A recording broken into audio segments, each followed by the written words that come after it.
All right, welcome back to another episode of Path of Purpose. Today we have Rob Candelino. Rob Candelino is the CEO of PetSafe as well as the board director. Rob, thank you for coming on the podcast and welcome. Absolutely. My pleasure to be here. Thanks for having me. Cool. All right. Would you mind describing just briefly like what you do as the CEO and board director of PetSafe? Yeah, sure. I've got one of the coolest jobs in the world for two big reasons. The first is I get to play with dogs all day. We have dogs all over our office. We're a pet care company. We're one of the world's largest pet supplies companies. We're the world's largest pet doors and pet containment system companies in the world. We make everything from scoop-free litter boxes to invisible fences that keep pets happy, healthy, and safe. That's, in fact, our purpose as a company. So that's really, really cool. The other really cool part of my job that I love is I get to lead an organization of people all over the world. And that, for me, has always been a privilege. I never really sought out to be a CEO, per se, but I did want to make impact to as many people as I possibly could.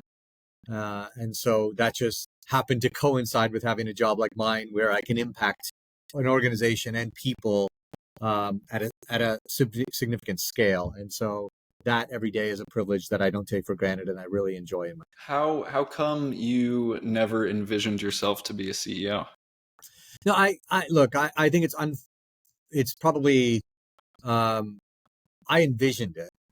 I didn't set out to be a CEO. What I did was I believe deeply that you work as hard as possible. You do the best you possibly can.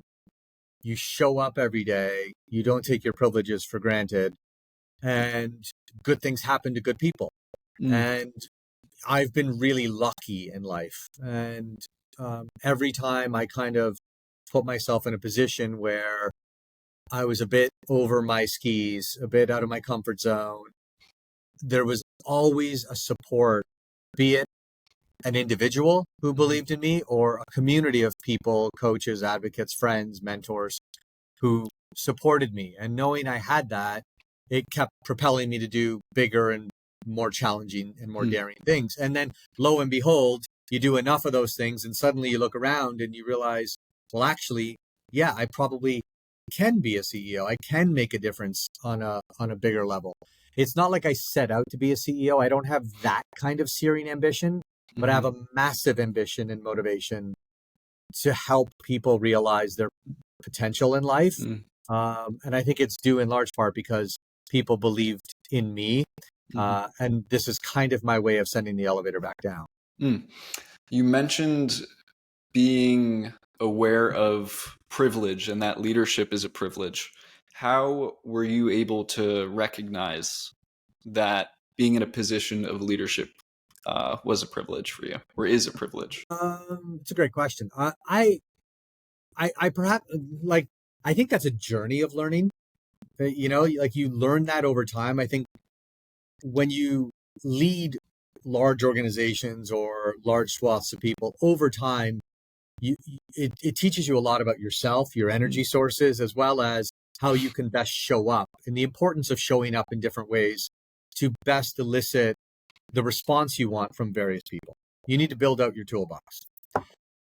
But I suppose if there's one kind of crystallization moment where I realized the power of leadership in a job and the impact that has to the people that may work on your team, but the impact that could have on their entire persona, like how they go home every night.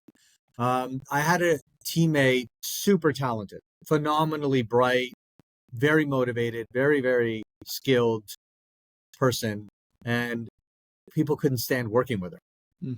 She was incredibly driven, terrible listener, very headstrong, and in a kind of collegial, communal kind of environment that we were working in. It was a very team-based setup that we had. She was disruptive. And I remember sitting her down, and this is feedback, Jason, that it isn't about the quality of the work, but we were in a work context. And I've learned that that is often the most difficult feedback to give someone as a leader, because it's not as measurable. You're Mm. actually holding a mirror up to who they are as a person. Mm. And there were tears and there was emotion and there was defensiveness, but I felt it important and part of my job to make it clear that unless you address like these personal dimensions of how you show up, we are never going to get the best of you in a Mm. job environment. And you are never going to realize that ambition you have, Yeah. because this stuff is going to hold you back. And that's a different kind of conversation you need to have with somebody. And I remember being pretty chopped up over it. Like, how do I talk to someone about their personality when it is really that's holding them back, not something quantifiable like a work performance? Cut to the punchline. It was a few weeks later and she came back and she said, I really want to thank you. And I said, well, of course, for what? And she said, well, no one has ever taken the time. No one, I think, has ever had the courage to tell me the truth. I have truthfully recognized these things in myself, but I've never really figured out why I was being repelled by teams or groups of people, and why I wasn't getting promoted, and why I wasn't getting, when my job quality was good. And she was really struggling with that. And she said, you shed light on that. And she said, and I just want you to know that didn't just impact my work.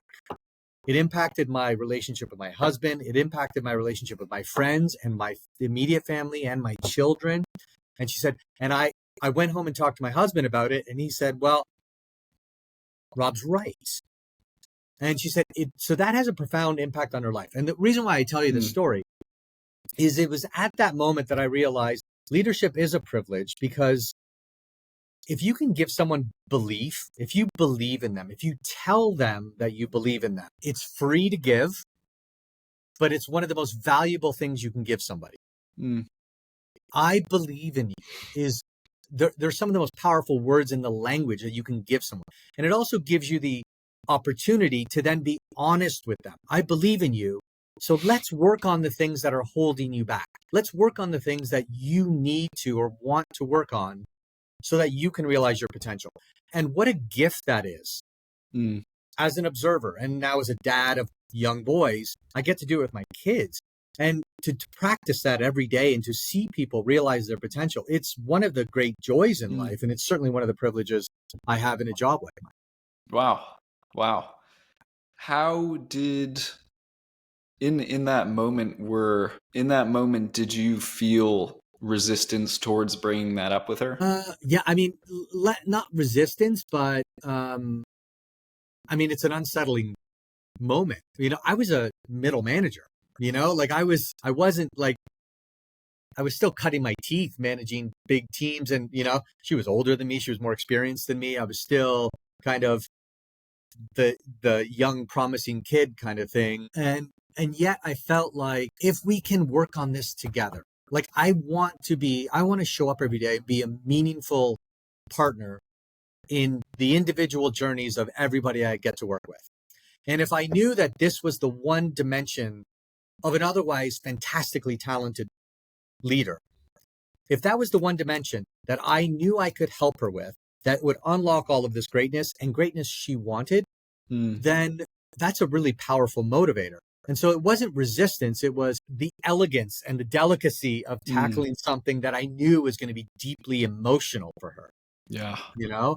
And so for me, it was much more about how do I rehearse for this? How do I prepare for this? What are the potential reactions that she's going to have to this conversation? And how do I make sure that it isn't done in a critical way, but in a constructive, positive belief kind of way? But you knew it was a conversation that you need to have. Yeah, I mean, because it wasn't going to work otherwise. And I think that's the simple reality. And I do think that is a burden of leadership.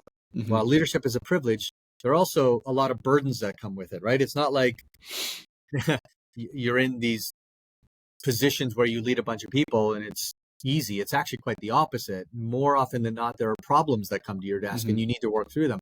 And I realized myself that if not only was I helping this individual, it was in service of the team and the community and the culture and ultimately our business performance. Yeah. And so this one difficult but necessary conversation unlocked greatness for her, growth for her, better chemistry in the group, an easier time for all of us to work together. And ultimately, it led to tremendous business success and success for her personally. She got promoted and she went on to have a very, wonderful career that was, looking back now, more than a decade later, I think a career that she's enormously proud of because she kind of did it on her terms in a far more enjoyable way than it would have perhaps otherwise have gone. How have you improved in this ability over your time in being a leader? Just reps. I mean, and again, I'm still a work in progress. It is an art and a science, and it's imperfect. Every day is different. I think the important things in every one of these kind of conversations, whether it's one-to-one or one-to-many, the only thing you have full control of is how you show up. And so I try to prioritize things in my life, and I try to be level set enough in my life such that when I come to work or I come to a situation, when I engage with teammates or colleagues or friends or my children, I would hope that more often than not, I show up as someone who's supportive and open-minded and a good listener. That isn't always the case. I'm imperfect like everybody else. I'm probably more imperfect than most people, particularly on these dimensions, but I'm working on it. And I think consciousness is very important as you think about engaging with other people in your friend group or in your families. Certainly as a leader of people in a business context, you have to be hyper conscious of how you show up. And when you're the CEO, you have to recognize, it's something my team and I talk about all the time. We cast a shadow, like what you wear, what you say, how you say it can be inferred 10 different ways when you meant it to be one way, and you think you think the sky is blue and it might be green or yellow or purple to other people. And not everything is as binary as we may think. And so we really have to control and think about our choice of words, our pace of words, the spirit in which they're delivered, and offer enough context that the messaging is often clear enough so that as much as possible, people don't misunderstand. And hopefully you get the result you want. What are some ways in which you keep yourself grounded in having those conversations and in how you show up? I think it's very important as a leader, and certainly in a job like mine, right? I have a pretty strict routine. I've learned that routine is super important. I'm a pretty energetic guy. I like the dynamism. I like the diversity of my job. I like that every day is a new challenge, and I go from meeting to meeting, and I'm talking in a variety of different subjects, and I'm roped in. For me, that's exponential learning, and I love to learn, and I try to be a super curious person. But that is built on a foundation of stability. Solid family, great kids that I invest a ton of time and energy in. I get up super early every morning and I have my moment to myself with 2 cups of coffee, reading the news, social media, trading stocks, whatever it might be. It's my time between kind of 5 and 6 a.m. Then it's fitness. So physical well-being most days from 6 to 7. Then I come home, breakfast with my kids. I see my wife. They're all awake. I drive my kids to school. And at that point, by the time I get to work, I have personal time. I've taken care of my physical well-being. I have invested a lot in my kids and in my family. And so that base is already taken care of.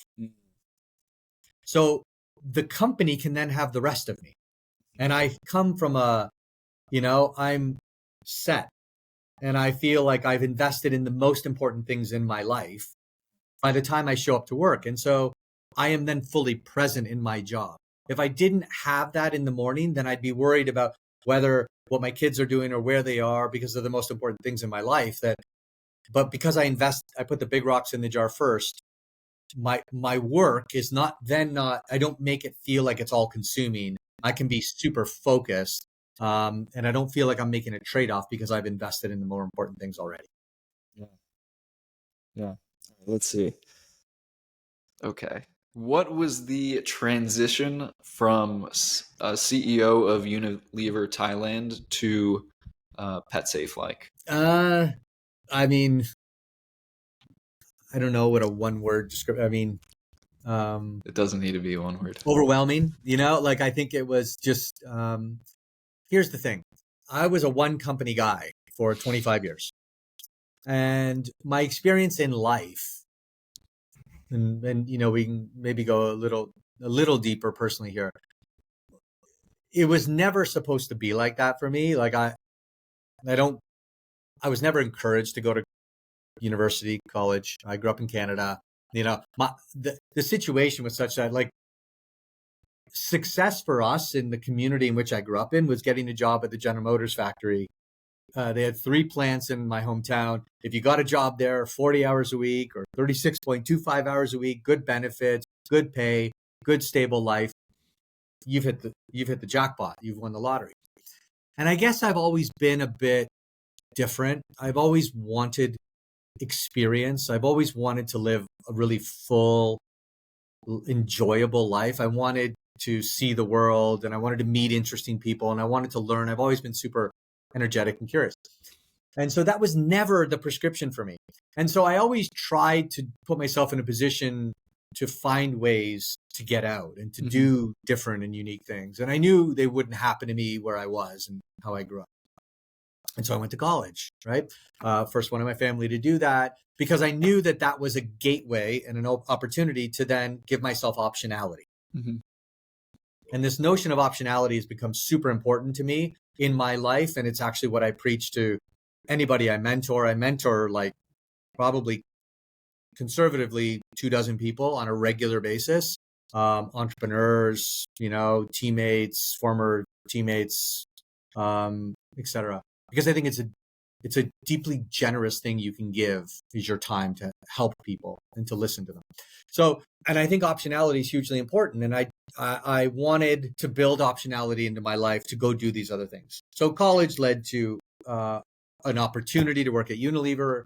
Unilever, obviously a massive, wonderful, wildly successful, but talent-centric kind of organization, invested massively in me. I was a punk who didn't know anything, but I knew the value of working hard because I'd worked hard my whole life. I'd been working consistently since I was 9 years old. And I knew that if I worked really hard and I showed up every day and I did what I was asked and I did it to the best of my abilities, that good things would typically happen. And I mean, Unilever changed my life. And so they gave me everything I ever wanted. They gave me financial security. They gave me experiences, Toronto, Chicago, London, New York, then Bangkok. And after 25 years, I looked around and I said, this is a life I never would have dreamed of having. And here I am mid-career and I've had all these experiences. I'm playing with house money at this point. I never would have dreamed I'd have this good fortune. And here I am. And I owe all of that to Unilever. But I also felt like if I stayed, I'd be doing the exact thing I coach everybody to not do. I often talk about doing the difficult rights versus the easy wrongs. And the easy wrong thing was staying in an environment where I felt comfortable, where I felt safe. My learning was plateauing, and I didn't feel the rush or the energy of being overwhelmed, of being completely stretched, of being in a completely new environment. I kind of knew how the system worked, and I was senior enough that I had armies of people who were doing the work, and I felt like the complexion of what I want to do was different than what I was actually doing, and that was only going to get exacerbated as I got more and more senior. So I said, well, I want to do something radically different again, because every time I've YOLO'd my life, be it going to college, not having anybody in my universe who had been to college, I didn't know what to expect. It worked out, right? Then moving to various cities and working for a company, like I didn't know, but it just worked out. So I felt like if it's always worked out when I YOLO'd, I might as well YOLO now with a career. And I felt like because I had optionality, I can always get another job. Because of what I have done, the kind of house was stable, if you will. So if I didn't try to go do something radical, if I didn't do what my heart and my gut were telling me was the right thing, then I'd be disingenuous to myself. So I said, well, what's radically different? Well, I'll change industries. I'll move to a city I never stepped foot in before I took the job. I'd never stepped foot in Knoxville, Tennessee. I went to a founder-led company that had just been acquired by a private equity group. So obviously I never took over a founder-led company, and I never worked in private equity. I worked at a big global, very large public company. And I virtually changed 180 degrees everything. And to say it's been easy would be a lie. It hasn't been. It's been extraordinarily difficult in every aspect. But it's the growth that is exceptional. It's the growth I wanted. It's the exhilaration. It's the sense of learning again. It's the sense of being the dumbest guy in the room, because now I'm soaking up new learnings and new experiences, and I'm giving myself optionality for the next chapter of my life at a time when my family is super happy and thriving, and I'm happy and thriving and growing and learning in this environment. And I've just broadened my toolkit of skills and capabilities that give me exponentially more options for the rest of my career, and in fact, for the rest of my life. And for me, that risk and that kind of investment in the experience literally had no downside at all when I took it. And it's proven to be massively to the upside, having been here for 2 years. Wow. How have you maintained that openness and curiosity throughout your career and into where you are now? I don't. I asked myself this question actually recently. Somebody said you're an incredibly curious person, and I would never have described myself as a curious person before. I feel like, again, I think it's privilege. I'm just so lucky throughout the journey. Like, if you move to England or you move to Asia, or you run global businesses and you're flying all over the place, and how can you not be interested? How can you not be inspired by really, really smart, interesting people in Sao Paulo, or how the Chinese live their life and how they see the world and their impressions of the West, and how the Europeans live? And well, how do South Africans lead their life every day? And how do they view brands and products, and how do they view communities? I just find it like, I've learned, I guess, that it doesn't matter rich, poor. The people we admire in society are often, the richest and the most powerful. But I had the privilege of traveling all the world, often meeting the poorest people on the planet in Cambodia and, and Laos and in various parts of Africa and, some parts of Latin America and stuff like, and yet they're incredibly kind, generous people. Mm. And when you're exposed to those people and you see that they're happier, kinder, more welcoming, super interesting, super committed to their families, I guess I've learned that, learn from those experiences. Mm. And therefore, I think, as I've gotten older, Yeah. I've just socialized myself a little bit to hunt those people out and to be more interested in learning from interesting people in every walk of life. And I think that ultimately leads to this notion of me being a curious person, because I'm voracious. I love asking questions, and I love learning more about how individuals think and live their life and what they do for a living, because I find it super interesting to me. Why do you think it is that people in poorer countries are kinder and tighter with their families, as you mentioned? I don't know. I don't know. I think, like, I did a lot of work in the Philippines, and, we had a brand there and we repositioned it. We were doing a lot of really deep cultural understanding of how consumers view brands and how they viewed our brand at the time. And, I remember vividly, family of 5, 3 kids, a wife, husband worked on the boats in the Middle East. He'd come home twice a year, 4 days over Christmas and a few days over Easter. Very Catholic family in a predominantly Catholic country. So he'd come home for the predominant Catholic holidays, but for the rest of the year, he'd be gone. So mom did all the work. They had $2 to $3 a day in income. And yet she loved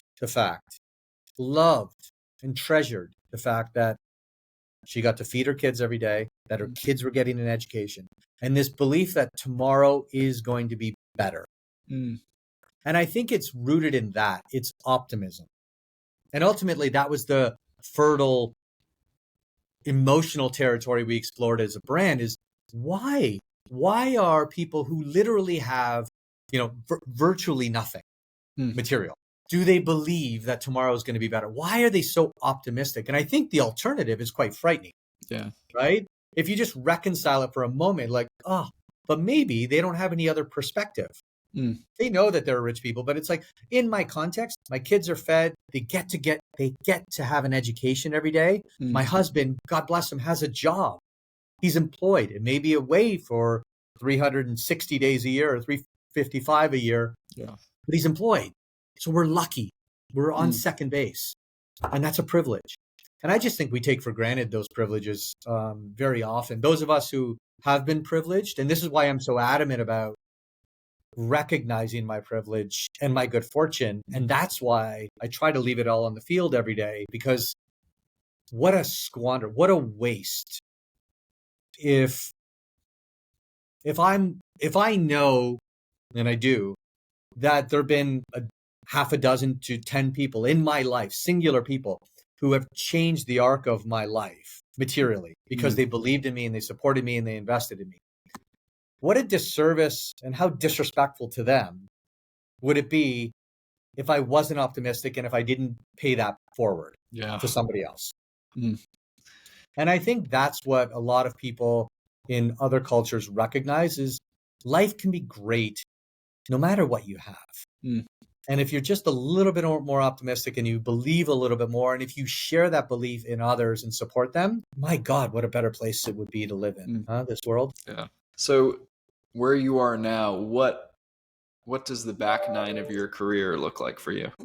It's funny because my wife and I were talking recently, she overheard me say something to someone, a friend talking about career, and I think someone used that same phrase, like, oh, you're entering the back nine or whatever. And I'm like, I'm just getting started. Yeah. Like, who says that we have to stop at 60 or 65? Like, Yeah. I know plenty of people who are 70 plus who have all the energy in the world and still show up every day and they still care. They probably care more. Mm. And I think that because I've been so lucky Mm-hmm. and because I don't like, I'm okay. I'm not a billionaire. But I'm okay. I'm stable financially. I've got a wonderful family. I've got kids who hopefully will go on and do super interesting things with their life. Dude, I'm not slowing down. Like I'm starting to speed up. And I'm changing my life and my lifestyle to enable that. And Mm. I think that's the most important part. Fitness is way more important to me. Diet is way more important to me. The friendships I'm inviting in, the new friendships, and people say you can't make friends at this age. That's ridiculous. Like I've met some of the coolest people in the world who are very dear personal friends in the last year, 2 years of my life. Mm. And my family's the same way. I just think we are talked into or socialized to believe these preconditions, which are such nonsense. Yeah. Like, who says we have to slow down? Who says that we have to tap out at 60 or 65? Like, I may Yeah. get tired. I may say, you know what, whatever, but I don't view it that way. I'm like, I'm going to do everything in my power Mm-hmm. to be physically and emotionally, energetically ready Mm-hmm. to keep chasing experiences because I think that's a life well lived. Mm. Yeah. Then where do you think the learning and the growth opportunities will lie? I don't know. But that's the beauty of it. They're out there. That's the one thing I've learned, which is why you need to be curious, which is why you need to ask questions, which is why you need to put yourself in uncomfortable situations. That's where the greatest learning is. Whoever it is that said it, success is a terrible teacher. Everyone claims to be an author of that. I could care less who said it, but it's true. Yeah. It's a terrible teacher because it breeds comfort and stability. And I think comfort and stability, while it's admirable and desirable, and people aspire to have comfort, I think you need comfort and security in many aspects of your life. For sure.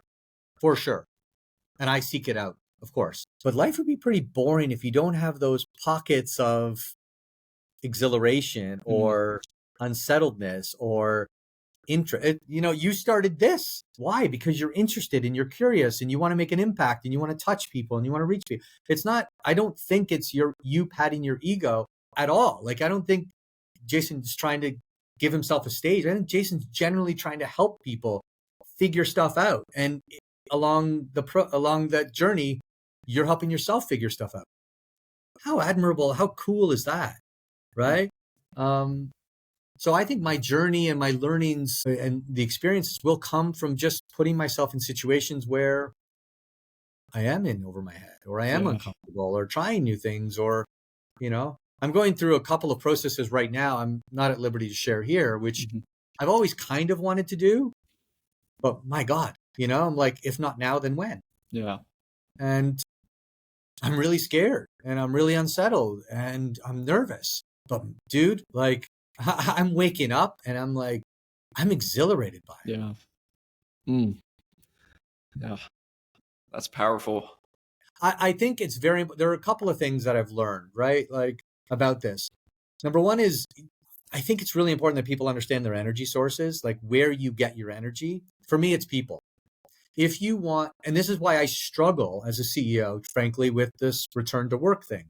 And I know that people say there are generational divides on the issue and everything else. And that may or may not be true. I've seen evidence on both sides of that equation. For me personally, I'm in the office 5 days a week. And there's a community of us that like and enjoy that. If you want to frustrate me, you lock me up in a room and I'm staring at a screen every day, because yeah, you're interacting, but this is not human. You don't get body energy. You don't get physical, there's just a different dimension. And I know that about myself. Not everyone is triggered the same way. I love being around people. I find people super interesting.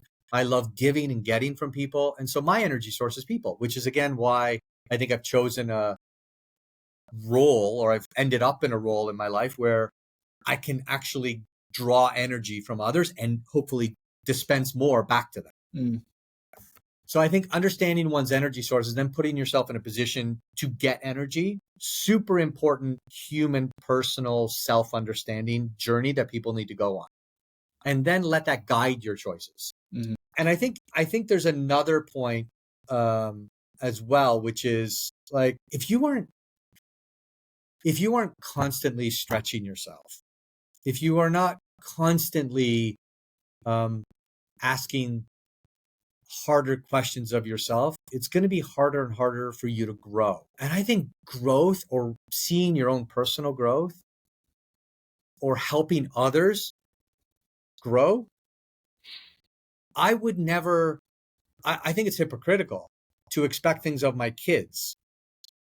Do better in school, try a new sport, learn a new skill, go do robotics, go be in theater, go put yourself, go run for student council. I don't care if you win or lose. Go, like, these are all real examples of the conversations I have with my kids. Go try out for these wonderful teams. I don't care if you make it or not. What I care is that you showed up and you tried. And so it's hypocritical for me to then not do it myself, no matter what stage you're at in your career. And I don't care what I do for a living. I don't care that I'm a CEO or I'm, whatever, a busboy or whatever. It doesn't matter. Mm. Because we're all human. We all have we're all geared deeply, deeply the same way. And that is, I think people want growth and experience, and they want to be loved, and they want to give love back.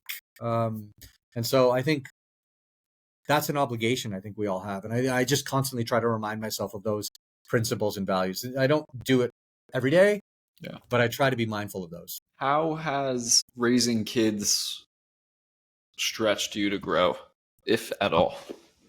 Well, I talked a lot earlier about, the shadow I cast at work. You're always being judged. In a chair like mine, a job like mine, you're always being judged. You're always being examined. And that coming in. I don't mean that to be critical. It's just truth. Look how we treat every celebrity, every politician. It's a messiah or pariah kind of relationship with them, love or hate. One day they're great, next day they're not. Like, that's just society. It's every society in the world. And it's culture. But if you really realize the said and unsaid, the behaviors, how you show up in your unvarnished, less conscious moments, how you really are as a person, that's what your kids see. Mm. At work, I can't necessarily be completely completely open kimono because I have to be sensitive to some dynamics and relationships, um, at home. If you can't be like that at home, then you haven't created a safe enough environment and an open enough environment. And I think that's when you are your real self. Mm. And I often ask myself, like, well, what are my kids seeing when I'm my real self? My wife asked a super powerful question, and it's the simplest of simple questions, but it hit me like a ton of bricks. A couple of weeks ago, she said, hey, we were on a road trip or something, and I have two boys, 13 and 11. She said, hey, guys, what would you say? It was kind of morbid a little bit. She's like, if we died today, how would you describe us to your wives? What would be the attributes? What would you say about them? And for me, I was like, oh my God, what a powerful, insightful question. And it was interesting how they see us, because it isn't necessarily what you would think. And so those moments, those little, how they look at you certain times, or how you look at them, or when you see them doing something that kind of reminds you of you or reminds you of your spouse and stuff, I just think are super powerful moments. And I think they're definitely shaping you. But most importantly, I think it's made me way more conscious of how I show up. Mm. It's made me way more focused on the priorities in my life, Yeah. making sure they are number one. I think it's actually made me a significantly better leader because I'm forced to listen and be patient much more than I otherwise would have been. Yeah. Wow. I can see that for sure. Yeah. Wow. Let's see what else we got. What does it mean to you to be a great leader? I think I've heard so many definitions of it. I one that I'm toying with right now.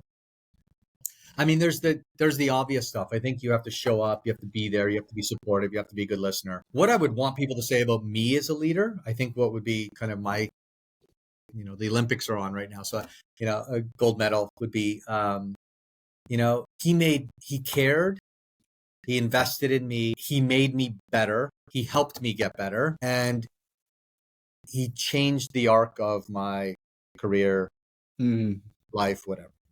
And the analogy I use is in business, I love line charts, right? If you talk about a situation, well, there was a promotion this week. That's why the market share this week is up or down.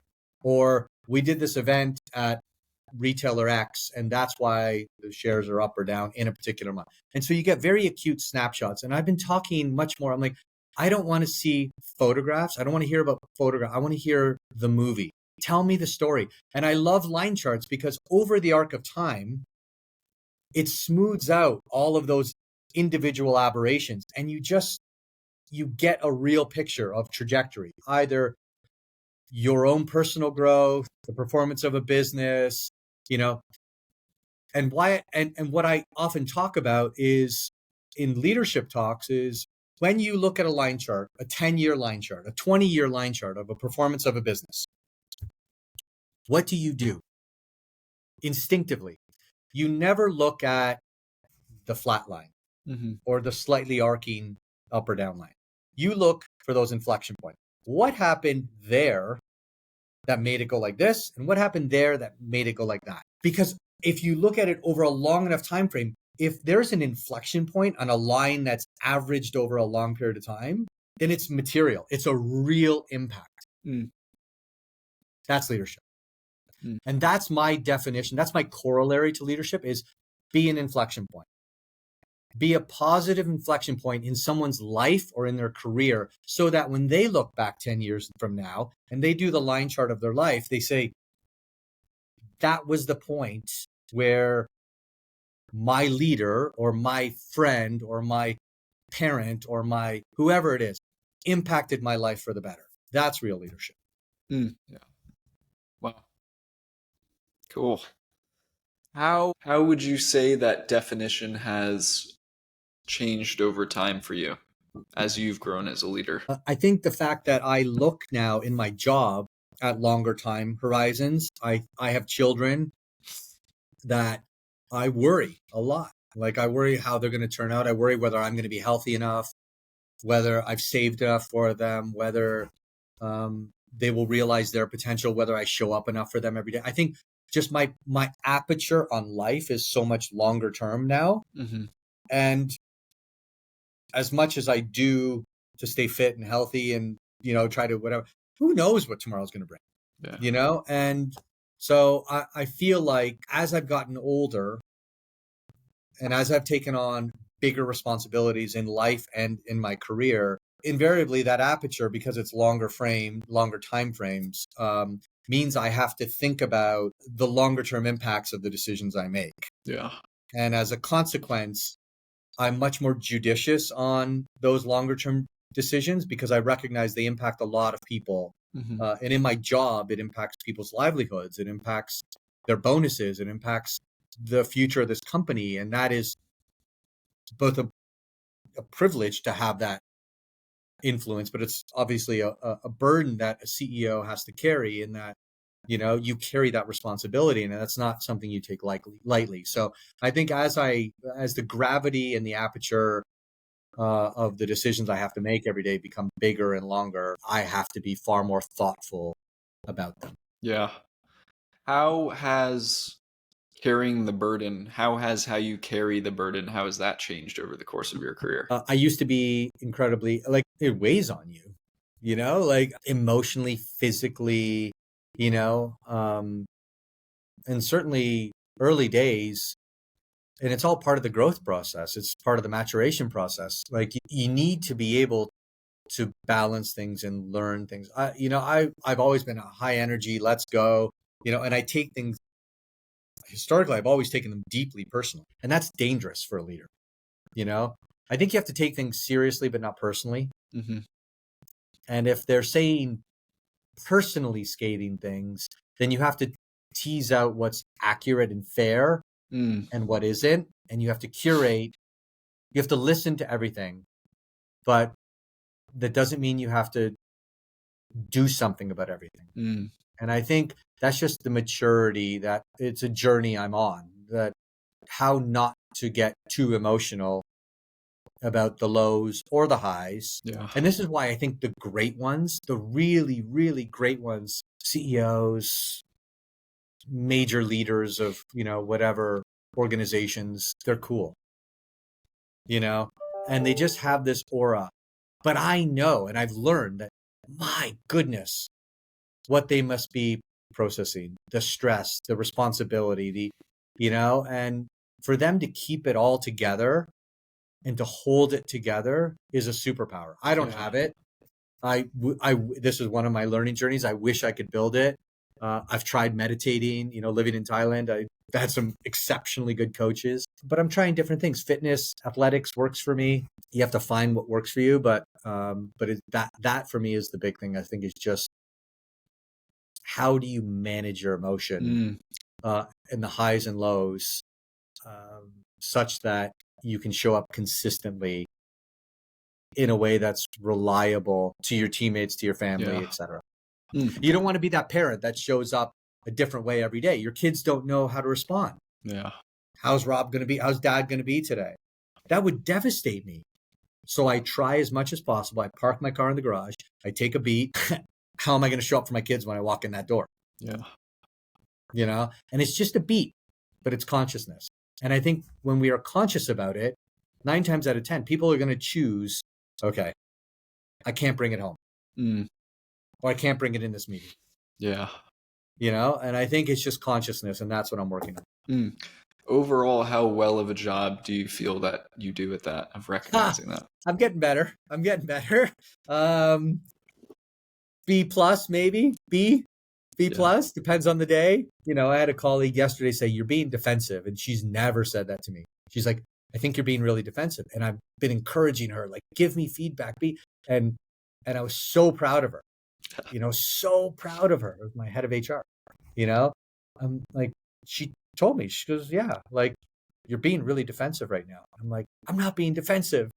I'm angry, there's a difference. Yeah. But neither one of those is acceptable. It's okay to be angry. It's okay to let it out. And I get that. But when it comes across, again, this is the difference. In this chair, in most chairs, it's not just the CEO. it's not what you think you're projecting to the world, it's how the world sees you and reacts to you. And that's probably, where I'm still working, Mm-hmm. truthfully. I believe I'm a good person. I believe I do. I love my friends. I believe I'm driven by the right foundational things. I genuinely believe I'm making the business better and investing in people. It would kill me. It does kill me if people doubt that or doubt my intentions, because, I really do love people, and I Yeah. love investing in them. I love growing them, and I love seeing them succeed and prosper in life. I want for everybody what I want for my kids. And that, imagine if everyone, cared about each other like that. And I try very much to be like that every day. But that doesn't mean everybody sees me that way. Yeah. And I think I have to be mindful of how I'm being received, which is a journey I think everybody goes through. Yeah. For sure. Yeah. And it sounds like what I'm hearing from your perspective it seems like there's almost you're held to a higher standard for for what you're allowed to seep out in terms of your emotions while you're leading. Would you disagree? Maybe, but it's more than offset by privileges. And again, I think this is one of the dangers of, I read a book. I didn't read the book. I read I think the first couple of pages of a book. I don't even remember the name of the book. It was more than 20 years ago. I was just starting my career. I tell this story a lot because it was so, I mean, it may seem like motherhood to people, but for me, it was like so profound. And it actually gets back, Jason, to the first question you asked about, my journey and stuff. The first page of the book, it was a CEO. And for most of his professional life, meetings were packed, always on planes, phone was ringing off the hook, assistants and secretaries, and demanding life and dinners and meeting with dignitaries and the whole thing.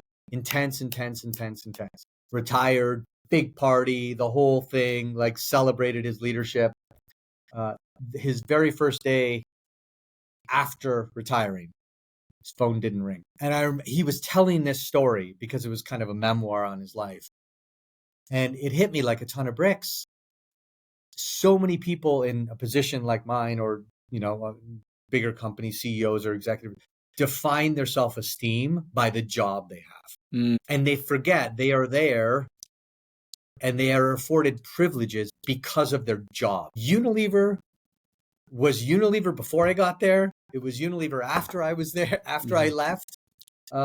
Hopefully it was a little better after I left than, and I think it was, but it's still going to be fine and yeah. brilliant and wonderful. And so is PetSafe brands.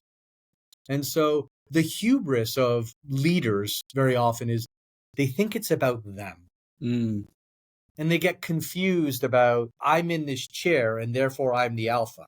When actually this is a service job, yeah. And if you recognize that you are in service of other people and the organization writ large, you very quickly lose the hubris, Mm, number one. And number two, you're also a bit naked from a self-esteem perspective. And therefore, you're compelled to really find your energy sources and the people and the places and the things that matter to you. And that's where you get your self-esteem. Am I a good dad? Am I a good friend? Am I a good son? Am I a good brother? Am I a good, am I a contributing member of society? Do I give back? Do yeah. I financially help? Do I give back in time? That's why I mentor so many people. So that when I do hang up my professional career kind of thing, I'm going to do other things because it will be defined on my terms, not that I'm an ex-CEO now, looking to be relevant again. I like Yeah. that. Does that ever come up when you're overwhelmed with the stressors of leadership? Yeah, in so much as, look, this is what I do for a living is a massively important part of my job, Yeah. right? My income, we're a single income home. We've made lifestyle choices for that. There are, our lifestyle, we're in Knoxville, Tennessee because of a job I took. My kids go to a great school because of the job I took. So it is obviously what I do for a living is central to our entire ecosystem of our Yeah. life. So for sure it is important, and I think about it. But I also recognize that in those crucible moments, okay, Yeah. this is a crucible moment at my job, which is this part of this whole part of my life. Yeah. And so long as the perspective is there, it's super important to me. It's very, very important that I show up and I'm the best person I could possibly be in this moment or whatever. But you need to have those offsets in your life at every level, not just in the CEO level. We all have stresses. We all Yeah. work hard. I think we try to, most people. You need your offsets. You Yeah. need your offsets, and you need to understand where you get your energies and what's, how that one situation fits into the broader context. Mm-hmm. And the people I think that really need our help and support are the people that don't have those offsets or don't have people who believe in them, or don't have supporters, or don't have the advocates or the teachers or those who are investing in them. Like, I've had the unbelievable privilege, the bonanza that I've had of a myriad of people who've done that for me. And that's why I feel so passionately about this, because I think I would not be anywhere, not just my job or my title or financially or anything like that. It's just I would not be nearly this happy or fulfilled if those people didn't materially change the arc of my life and they weren't inflection points in that line chart of my life. Mm. Yeah. Wow. All right. Well, that's all the questions I have. Do you have any questions for me before we wrap up? No, just to say thank you for what you're doing. I think thank you for having me. It's a real treat and privilege to do this with you. Look, if 2 people watch this or 200 people, or, I hope for your sake it's 20 million. I don't think you'll get that. I don't think I'm that interesting. If you do get 2 or 20 million, it's probably because it would certainly be because of you. But I think what you're doing is really cool. I think you're chasing your dream and your passion. And I think it's really in service of communities and individuals and society writ large. And I think that's a super cool gesture of you to do and spend your talent and capability doing something like this. So I'm happy to be a part of it. Thank you. I appreciate that. And also thank you for coming on and just taking the time to speak with me. I really appreciate it. And it was a Yeah, pleasure man. to speak with you. Likewise. Be good. Be safe.